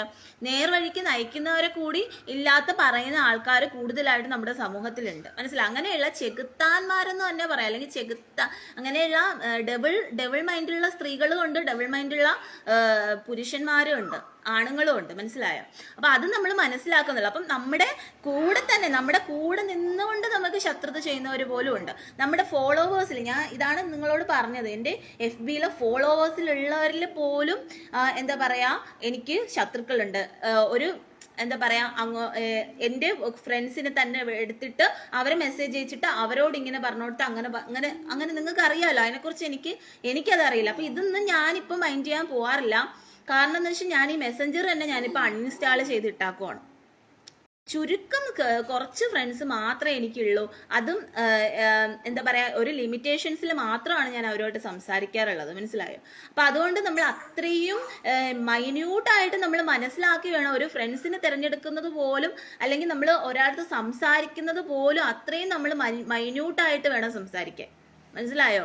അത് ആ ഒരു കാലഘട്ടത്തിലൂടെയാണ് നമ്മളിപ്പോൾ കടന്നു പോയിക്കൊണ്ടിരിക്കുന്നത്. നമുക്ക് അറിയില്ല ഇവരൊക്കെ എന്ത് ഇതാണ്, ഇവർ നേർവഴിക്ക് സഞ്ചരിക്കുക, ബാക്കിയെല്ലാം ദൈവത്തിന് അല്ലെങ്കിൽ ഭഗവാന് വിട്ടുകൊടുക്കുക, ഭഗവതിക്ക് വിട്ടുകൊടുക്കുക എന്നുള്ളത് ഇത് മാത്രമേ നമുക്ക് ചെയ്യാൻ സാധിക്കുകയുള്ളൂ. മനസ്സിലായോ? അപ്പം ഈ സമൂഹത്തിൽ നമ്മൾ നിന്ന് കഴിഞ്ഞാലും തെറ്റ് ചെയ്തില്ലെങ്കിലും നമ്മളെ തെറ്റുകാരാക്കി പറയുന്ന സമൂഹമാണ് കൂടുതൽ പേര് അങ്ങനെ പറയത്തുള്ളൂ. നമ്മളൊരു നല്ല കാര്യം ചെയ്തു കൊടുത്താലും നമ്മളെ കുറിച്ച് അപവാദവും ഇല്ലാവചനവും പറയാനും തെറ്റുകൾ പറയാനും നമ്മളെ താഴ്ത്തി കെട്ടാനേ ചില ആൾക്കാർ ശ്രമിക്കുകയുള്ളൂ. അതുപോലെ തന്നെ നമുക്ക് ശത്രുക്കൾ ഉണ്ടാവും. നമ്മൾ എത്ര നല്ലവരാണെങ്കിലും നമുക്ക് ശത്രുക്കൾ ഉണ്ടാവും. അതുപോലെ തന്നെ വേറെ ഏത് മേഖലകളിലായാൽ പോലും അവിടെയും അവർ നല്ല രീതിയിലാണ് നിൽക്കുന്നതെങ്കിലും അവിടെയും അവരെയും ഇങ്ങനെ ഇല്ലാവചനം പറഞ്ഞുണ്ടാക്കാനേ ഈ സമൂഹത്തിലുള്ള ആൾക്കാർ ശ്രമിക്കുകയുള്ളൂ. അപ്പൊ ഏത് മേഖലകളിൽ എവിടെ പോയി കഴിഞ്ഞാൽ നമ്മൾ ഈവൻ വീട്ടിൽ ഒരു വീട്ടമ്മയായിട്ട് ഇരുന്നാൽ പോലും, നല്ല കാര്യം പറഞ്ഞു കൊടുത്ത ഒരു വീട്ടമ്മയായിട്ട് ഇരുന്നാൽ പോലും അവരെ കുറിച്ച് പോലും ഇല്ലാവചനം പറയാനേ ഇങ്ങനെയുള്ള ഡബിൾ മൈൻഡുള്ള സമൂഹത്തിലുള്ള ആൾക്കാർ ഉണ്ടാവുകയുള്ളൂ. അത് സത്യമായിട്ടുള്ള കാര്യമാണ്. അപ്പൊ അത് നമ്മൾ മനസ്സിലാക്കാം. എന്നിട്ട് ഞാൻ ചെയ്യുന്നതെന്ന് വെച്ച് കഴിഞ്ഞാൽ ഇതെല്ലാം ഞാൻ ഭഗവാന്റെ പാദങ്ങളിൽ സമർപ്പിക്കും. ഞാൻ ഭഗവാനോടാണ് പറയുന്നത്. ഇവരിങ്ങനെ പറയുന്നുണ്ട്, ഇന്ന രീതിയിൽ കാണിക്കുന്നുണ്ട്, ഇന്ന ദ്രോഹങ്ങൾ ചെയ്യുന്നുണ്ട്, കുറെ പേരെ നന്മയിലോട്ട് കൊണ്ടുവരുമ്പോൾ അവരെ വീണ്ടും തിന്മയിലോട്ട് വലിച്ചുകൊണ്ട് പോകാൻ വേണ്ടിയിട്ട്, അല്ലെങ്കിൽ അവരെ ഇതാക്കിയിട്ട് പല രീതിയിലുള്ള കാര്യങ്ങൾ പറഞ്ഞു കൊടുക്കാൻ വേണ്ടിയിട്ട്, പലത് പറയാൻ വേണ്ടിയിട്ടും പല ആൾക്കാരും ഉണ്ട്. അപ്പം അവരെ അങ്ങനെ പറയുന്നവരെയും ഏത് രീതിയിൽ പറയുന്നവരായാലും അവരെല്ലാം ഞാൻ ഭഗവാന്റെ അടുത്താണ് ഞാൻ പറഞ്ഞേക്കുന്നത്. അവർക്ക് അതിനുള്ള നല്ല ബുദ്ധി കൊടുക്കണമെങ്കിൽ കൊടുക്കു ഭഗവാനെ എന്നുള്ള ആ ഒരു പ്രാർത്ഥനയും ഞാൻ പ്രാർത്ഥിച്ചിട്ടുണ്ട്. അപ്പൊ അത് മനസ്സിലാക്കാം. അപ്പം എല്ലാവരും അത് മനസ്സിലാക്കി ജീവിക്കാം. അതുകൊണ്ട് തന്നെയാണ് ഞാൻ പറയുന്നത്, നമുക്ക് വളരെയധികം ബുദ്ധിമുട്ടാണ്. ഇനി നമുക്ക് പോകെ ഈ ലോകത്ത് നമുക്ക് ഈ ഭൂമിയിൽ ജീവിച്ചു പോവാന്ന് പറയുന്നത് വളരെയധികം ബുദ്ധിമുട്ടുള്ള കാര്യമാണ്. അതുകൊണ്ടാണ് എല്ലാവരോടും തൊഴുതു പറയുന്നത്, ഹരേ കൃഷ്ണ നാമങ്ങൾ പറയാ, ഓം നമ ശിവായ നാമങ്ങൾ പറയാ, അങ്ങനെ നാമങ്ങൾ ജപിക്കുക. നിങ്ങൾക്ക് എത്രത്തോളം നാമം ജപിക്കാൻ പറ്റും അത്രത്തോളം നാമം ജപിക്കുക. ക്രിസ്ത്യൻസ് ആണെങ്കിൽ അവർ പള്ളിയിൽ പോയി പ്രാർത്ഥിച്ച് മെഴുകുതിരി കത്തിച്ച് പ്രാർത്ഥിച്ച് അവർ ഞായറാഴ്ച തോറും പള്ളിയിൽ പോകുന്നുണ്ട്, അവര് പ്രാർത്ഥിക്കുന്നുണ്ട്. അതുപോലെ നമ്മൾ ഹിന്ദുസും അമ്പലങ്ങളിൽ പോവുക. ഇപ്പൊ മുസ്ലിംസ് ആണെങ്കിൽ അവരും പള്ളിയിൽ പോകുന്നുണ്ട്, അവര് പ്രാർത്ഥിക്കുന്നുണ്ട്. വെള്ളിയാഴ്ച ദിവസങ്ങളിൽ അവര് അവരുടേതായ കാര്യങ്ങൾ ചെയ്യുന്നുണ്ട്. അങ്ങനെ അവർ മുന്നോട്ട് പോകുന്നുണ്ട്. അവർക്ക് അവിടെ കൗൺസിലിംഗ് കാര്യങ്ങളെല്ലാം ഉണ്ട്. അതുപോലെ നമ്മളും അതുപോലെ ചെയ്യുക, നമ്മളും അതുപോലെ പ്രാർത്ഥിക്കുക. നമ്മൾക്ക് ക്ഷേത്രങ്ങളിലൊക്കെ പോയി പ്രാർത്ഥിക്കാം. അതുപോലെ തന്നെ നമുക്ക് നമ്മുടെ എന്താ പറയുക, നമ്മുടെ ഉള്ളിലുള്ള കാര്യങ്ങൾ, പാട്ട്, സംഗീതം, നൃത്തം, ഇതൊക്കെ കലകളെ വളർത്തിക്കൊണ്ട് വരിക. ജോലിക്ക് പോകണമെങ്കിൽ ജോലിക്ക് പോവുക, അവിടെ പോവുക, മര്യാദയ്ക്ക് പോവുക, വീട്ടിൽ വരിക, നമ്മുടെ കാര്യം നോക്കുക. മറ്റുള്ള ഈ പുറമേയുള്ള ഒരു ഇതും നമ്മളെ ബാധിക്കാതിരിക്കുക, നമ്മൾ സേഫായിട്ട് പോവുക എന്നുള്ളതാണ്. മറ്റുള്ള നെഗറ്റീവ് പീപ്പിൾസിന് നമ്മളിലേക്ക് ആക്കാനുള്ള അവസരം നമ്മൾ കൊടുക്കാതിരിക്കുക. മനസ്സിലായോ? ഇങ്ങനെയൊക്കെ ചെയ്തിട്ട് നമ്മൾ നമ്മളായിരിക്കുക എന്നുള്ളതാണ്. എവിടെ പോയാലും ഞാനതാണ് നിങ്ങളോട് പറയുന്നത്. ഇപ്പം നമ്മൾ ഇവിടെ നിൽക്കുന്നുണ്ടെങ്കിലും നമ്മൾ ഏതൊരു മേഖലകളിൽ പോയാലും, അതിൽ ഫിലിം ഫീൽഡായിരിക്കാം, അല്ലെങ്കിൽ സംഗീത ഫീൽഡായിരിക്കാം, അതല്ലെങ്കിൽ നൃത്ത ഫീൽഡായിരിക്കാം, അല്ലെങ്കിൽ മറ്റുള്ള ഏത് ഫീൽഡിൽ നമ്മൾ എവിടെ നമ്മൾ പോകുന്നു എന്നുള്ളതിലല്ല കാര്യം. നമ്മളായിരിക്കുക എന്നുള്ളതാണ്. നമ്മളായിരുന്നു കഴിഞ്ഞാൽ ആരും നമ്മുടെ മേത്ത് കയറാൻ വരില്ല. മനസ്സിലായോ? നമ്മളായിരിക്കുക എന്നുള്ളതാണ്. എന്നിട്ട് നമ്മളായിരിക്കുമ്പോൾ നമുക്ക് അവിടെ പ്രശ്നം ഉണ്ടാകുന്നുണ്ടെങ്കിൽ നമ്മൾ അവിടെ നിന്ന് സ്കിപ്പ് ചെയ്യാന്നുള്ളതേ ഉള്ളൂ. മനസ്സിലായോ? അതാണ്. എവിടെയാണെങ്കിലും നമ്മളായിരുന്നു കഴിഞ്ഞാൽ നമ്മുടെ ആരും ഒന്നും ചെയ്യില്ല. നമ്മുടെ ഇടം വിട്ടുകൊടുക്കുമ്പോൾ, അല്ലെങ്കിൽ നമ്മളെ എന്തും ചെയ്യാനായിട്ടുള്ള ഒരാളാണ് എന്നുള്ളൊരു ഇത് അവർക്ക് തോന്നുമ്പോഴാണ് അവർ നമ്മളെ പലതിന് വേണ്ടിയിട്ട് നമ്മളെ ഇതാക്കുന്നത്. പക്ഷെ ഒരാൾ നമ്മളോട് ഇങ്ങനെ മിസ്ബിഹേവ് ചെയ്യുന്ന ഒരു സാഹചര്യം വരുന്നുണ്ടെങ്കിൽ അവിടെ ആ സ്ത്രീ അല്ലെങ്കിൽ ആ പുരുഷനായാലും ശരി, ആ സ്ത്രീ ആയാലും ശരി, എനിക്കിത് താല്പര്യമില്ല, എനിക്കിത് പറ്റില്ല, എനിക്കിങ്ങനെ പറ്റില്ല, ഞാൻ ഇങ്ങനെയുള്ള ആളല്ല, നിങ്ങൾ വേറെ ആളെ നോക്കൂ എന്ന് പറയാനുള്ള ഒരു ധൈര്യം നിങ്ങൾക്ക് ഉണ്ടാവണം. മനസ്സിലായോ? അങ്ങനെ ഒരു ഇതുണ്ടെങ്കിൽ നമുക്ക് എവിടെ വേണമെങ്കിലും നിൽക്കാം. അത് നമ്മുടെ ഈ സമൂഹത്തിലാണെങ്കിലും ശരി, മറ്റു മേഖലകളിലാണെങ്കിലും ശരി, നമുക്ക് നിൽക്കാം. പക്ഷെ ഇപ്പൊ എന്ന് വെച്ചാൽ ഈ സമൂഹത്തിൽ എന്ന് പറഞ്ഞാൽ നമ്മളങ്ങനെ എതിർക്കുകയാണെങ്കിൽ ഓരോരുത്തർ കൊല്ലുകയാണ് ചെയ്യുന്നത്. അതാണ് ഈ ഇപ്പോഴത്തെ ഈ സമൂഹം എന്ന് പറയുന്നത്. മനസ്സിലായോ? അതുകൊണ്ട് നമുക്ക് ഭയമാണ്. കാരണം നിങ്ങൾക്ക് തന്നെ അറിയാം, ഓരോ പെൺകുട്ടികളെ തന്നെ ഓരോരുത്തരെ പുറകെ നടന്ന് പ്രപ്പോസ് ചെയ്തിട്ട് ഇഷ്ടമല്ല എന്ന് പറയുന്ന സാഹചര്യം വന്നപ്പോൾ ആ പെൺകുട്ടീനെ വധിച്ച ആൾക്കാരെ വരെ ഉണ്ട്. അപ്പം അതുകൊണ്ട് നമുക്ക് പേടിയാണ്. അതുകൊണ്ട് എന്ത് ചെയ്യണം? അതിനു വേണ്ടിയിട്ട് നമ്മൾ മാക്സിമം നമ്മൾ പ്രാർത്ഥിക്കുക, ആ പ്രൊട്ടക്ഷന് വേണ്ടിയിട്ട് പ്രാർത്ഥിക്കുക. അതിനാണ് നിങ്ങളോട് ഞാൻ എപ്പോഴും പറയുന്ന പ്രൊട്ടക്റ്റഡ് ആയിട്ടുള്ള മന്ത്രങ്ങൾ ജപിക്കുക. നരസിംഹമൂർത്തിയുടെ മന്ത്രങ്ങളുണ്ട്, ഭദ്രദേവിയുടെ മന്ത്രങ്ങളുണ്ട്. ഇതൊക്കെ നമ്മൾ പ്രൊട്ടക്ഷന് വേണ്ടിയിട്ട് ജപിക്കാൻ പറയുന്ന കാര്യം അതാണ്. അതോടൊപ്പം ഹരേ കൃഷ്ണ നാമങ്ങളും ഓം നമ ശിവായ നാമങ്ങളും നമ്മൾ എപ്പോഴും ജപിക്കുക എന്ന് പറയുന്ന കാര്യം അതാണ്. മനസ്സിലായോ? അപ്പൊ അതൊക്കെ ചെയ്തുകൊണ്ട് നമുക്ക് മുന്നോട്ട് പോവാം. എന്നാലും നമ്മൾ ആരും ഇനി അങ്ങോട്ട് പോക കലികാലത്തിന്റെ കുറച്ച് ഇതായതേ ഉള്ളൂ. ഇനി അങ്ങോട്ട് പോക നമ്മൾ ആരും സേഫ് അല്ല. അതുകൊണ്ടാണ് പറയുന്നത്, തീർച്ചയായിട്ടും ഭഗവാനിലെ അഭയത്തിന് വേണ്ടിയിട്ട് പ്രാർത്ഥിക്കുക. 100%. ഇനി ഭൂമിയിലേക്ക് നമുക്ക് ഒരു ജന്മം എടുത്ത് വരാതിരിക്കാൻ വേണ്ടിയിട്ട്, ആ മുക്തിക്ക് വേണ്ടിയിട്ട് പ്രാർത്ഥിക്കുക. എത്രത്തോളം പേരോട് നിങ്ങൾക്ക് ഇത് പറഞ്ഞു കൊടുക്കാൻ കഴിയുമോ അത്രത്തോളം പേരോട് പറഞ്ഞു കൊടുക്കുക. എന്നിട്ട് ഭഗവാനിൽ ആ മുക്തിയിലേക്ക് എത്താൻ വേണ്ടിയിട്ട് നമ്മളെല്ലാവർക്കും ആ ഭഗവത് പദത്തിലേക്ക് പോകാൻ വേണ്ടിയിട്ട് എവിടെയാണോ നിങ്ങൾ വിശ്വസിക്കുന്നത്, അത് ശിവനായിക്കോട്ടെ, വിഷ്ണു ആയിക്കോട്ടെ, കൃഷ്ണ ആയിക്കോട്ടെ, ദേവി ആയിക്കോട്ടെ, ആരായിക്കോട്ടെ, നമ്മൾ പ്രാർത്ഥിക്കുന്ന അവിടേക്ക് എത്തിപ്പെടാൻ വേണ്ടിയിട്ട്, എന്നിട്ട് ഈ ഭൂമിയിലേക്ക് തിരിച്ച് വരാതിരിക്കാൻ വേണ്ടിയിട്ട്, ഈ ഭൂമിയിലേക്ക് തിരിച്ച് വരാതെ എവിടെയാണോ ഭഗവാൻ എനിക്ക് അഭയം കിട്ടുന്നത്, ഭഗവാനെ എനിക്ക് അവിടെ തരൂ എന്ന് ഭഗവാനോട് കരഞ്ഞപേക്ഷിച്ച് പ്രാർത്ഥിക്കുക. ഭഗവാനോടായാലും ഭഗവതിയോടായാലും കരഞ്ഞപേക്ഷിച്ച് പ്രാർത്ഥിക്കുക എന്നുള്ളത്. ഈ ഒരു വഴി മാത്രമേ നമുക്കിപ്പോൾ മുന്നിലുള്ളൂ. അപ്പൊ അതനുസരിച്ച് എല്ലാവരും മുന്നോട്ട് പോവുക. ഈ ഒരു ജന്മത്തിൽ നമുക്ക് എന്തൊക്കെ നല്ല കാര്യങ്ങൾ ചെയ്യാൻ കഴിയും, നല്ല കാര്യങ്ങൾ മാത്രം ചെയ്യുക. കുറേ പേരെ നമ്മൾ നന്മയിലേക്ക് നയിക്കാൻ കഴിയുമെങ്കിൽ കുറേ പേര് നമ്മൾ നന്മയിലേക്ക് നയിക്കുക എന്നുള്ളത്. ഇത്രയൊക്കെ നമുക്ക് ചെയ്യാൻ കഴിയുള്ളൂ. അതുപോലെ നമ്മളായിട്ടിരിക്കുക. നമ്മളെ എന്താ പറയാ, വേറൊരു ഇത് വന്നു കഴിഞ്ഞ് നമ്മൾ അത് അക്സെപ്റ്റ് ചെയ്യാതിരിക്കുക. നമുക്ക് അവിടെ പറ്റില്ല എന്ന് തോന്നുകയാണെങ്കിൽ നമ്മൾ അക്സെപ്റ്റ് ചെയ്യാതിരിക്കുക. അക്സെപ്റ്റ് ചെയ്യാൻ പറ്റുന്നതാണെങ്കിൽ മാത്രം അക്സെപ്റ്റ് ചെയ്യാൻ നമ്മൾ സൂക്ഷിക്കുക, വളരെയധികം സൂക്ഷിക്കുക. എവിടെയാണെങ്കിലും നമ്മൾ നമ്മളായിട്ട് ഇരിക്കുക എന്നുള്ളതാണ്. മനസ്സിലായോ? അങ്ങനെ ഇരിക്കുമ്പോൾ ആരും നമ്മെ വന്ന് ഒന്നും ചെയ്യില്ല. നമ്മുടെ ഇഷ്ടമല്ലാതെ ആർക്കും നമ്മളെ ഒന്നും ചെയ്യാൻ കഴിയില്ല. ചിലർക്ക് പ്രൊട്ടക്ഷൻ ഓർഡേഴ്സ് ഒക്കെ ഉണ്ടെങ്കിൽ അതൊക്കെ വാങ്ങി വെക്കുക, അങ്ങനെയൊക്കെ ചെയ്യുക. അപ്പം നമ്മൾ നമ്മളായിട്ടിരുന്ന് കഴിഞ്ഞാൽ നമ്മളെ ആരും ഒന്നും ചെയ്യില്ല. അതുപോലെ ഇങ്ങനെയുള്ള പലതരത്തിലുള്ള നെഗറ്റീവ് പീപ്പിൾസ് ഉണ്ട്, അവരെ നിങ്ങൾ ശ്രദ്ധിക്കാതിരിക്കുക. അവരെ നിങ്ങൾ ഭഗവാനോട് പ്രാർത്ഥിക്കുക. ഭഗവാനെ, ഞാനൊരു തെറ്റും ചെയ്യുന്നില്ല, ഞാൻ എൻ്റെതായിട്ടുള്ള വഴിയിലൂടെ ഞാൻ സഞ്ചരിച്ചുകൊണ്ടിരിക്കുന്നു, ഞാൻ സ്ട്രെയിറ്റ് ഫോർവേഡ് ആയിട്ട് പോയിക്കൊണ്ടിരിക്കുന്നു, എനിക്ക് ഇങ്ങനെയുള്ള നെഗറ്റീവ്സ് ഒന്നും എന്നെ ബാധിക്കല്ലേ ഭഗവാനെ. ഇങ്ങനെയുള്ള നെഗറ്റീവ് പീപ്പിൾസ് എന്നെ കുറിച്ച് ഇങ്ങനെ പറയുന്ന അല്ലെങ്കിൽ ഇന്ന രീതിയിൽ കാണിക്കുന്നുണ്ട്, അവർക്ക് ഭഗവാൻ തന്നെ അതിനുള്ള ശിക്ഷ കൊടുക്കണം, അവരെ എന്നിൽ നിന്ന് അകറ്റി മാറ്റണേ ഭഗവാനെ എന്നുള്ള ആ ഒരു രീതിയിൽ ഭഗവാനോട് പ്രാർത്ഥിച്ചുകൊണ്ട് ഭഗവാന്റെ പാദങ്ങളിൽ വീഴുക എന്നുള്ളതാണ്. എന്നിട്ട് നമുക്ക് നമ്മുടേതായിട്ടുള്ള കാര്യങ്ങൾ ചെയ്യാം. നമ്മൾ ഏത് മേഖലകളിലായാലും എവിടെയായാലും തൊഴിൽ സ്ഥാപനങ്ങളെ എവിടെയായാലും നമ്മളായിട്ടിരുന്നു കഴിഞ്ഞാൽ ആരും നമ്മളെ ഒന്നും ചെയ്യില്ല. അത് മനസ്സിലാക്കാതെ സ്ത്രീകളായാലും ശരി, പെൺകുട്ടികളായാലും ശരി, ആൺകുട്ടികളായാലും ശരി, ആരായാലും ശരി, നമ്മളായിട്ട് ഇരിക്കുക എന്നുള്ളതാണ്. മനസ്സിലായോ? നമ്മളായിട്ടിരുന്നു കഴിഞ്ഞാൽ ആരും നമ്മളെ ഒന്നും ചെയ്യില്ല. അപ്പോൾ നമ്മൾ പ്രാർത്ഥിക്കുക, മാക്സിമം പ്രാർത്ഥിക്കുക, ആ മുക്തിക്ക് വേണ്ടി പ്രാർത്ഥിക്കുക. എത്ര പേരെ നന്മയിലേക്ക് കൊണ്ടുവരാൻ പറ്റുമോ, എത്ര പേർക്ക് ഈ മുക്തിപദം പറഞ്ഞു കൊടുക്കാൻ പറ്റുമോ, എത്ര പേർക്ക് ഇതിനെ ബോധവൽക്കരിക്കാൻ പറ്റുമോ, അത്രയും പേരെ ഇതിൽ ബോധവൽക്കരിച്ച് കൊണ്ടുവരാം. അതിനു വേണ്ടിയിട്ട് ശ്രമിക്കാം കേട്ടോ. ഹര ഹര മഹാദേവ, ഹരേ കൃഷ്ണ, ഹര ഹരോ ഹര ഹര. ഇനി ആരൊക്കെയാ വന്നിട്ടുള്ളതെന്ന് നോക്കാട്ടോ. മൃജുലാൽ, സ്ട്രേഞ്ചർ, വിഷ്ണുമായ, വിഷ്ണു പദത്തിൽ ലയിക്കുക എന്ന് പറയുക. അതെ, Hari Om, Hare Krishna. Suneesh, Vipin, Sudheer, Pixel Pulse, Vinod, my bike story, Pixel, ശിവം വിഹായ കസ്യചിത് സിദ്ധിര ഭാവിനി, ധർമ്മേണ വേദിതം പുണ്യം ധർമ്മേണാത്മവിമോചിത. പിക്സൽ പൾസ് ക്രിയേറ്റീവ്, ഇതാണ് കേട്ടോ പറഞ്ഞിട്ടുള്ളത്. Shibin Rajan, Pixel Pulse, Mithun Mathew, Angel Riya, Shoufeeq Arakkal, Mia, Revathi, ഇത്രയും പേരാണ് കേട്ടോ ഇന്ന് വന്നിട്ടുള്ളത്. ഹര ഹര മഹാദേവ, ഹരേ കൃഷ്ണ കൃഷ്ണ കൃഷ്ണ ഹരേ ഹരേ, ഹരേ രാമ രാമ രാമ ഹരേ ഹരേ.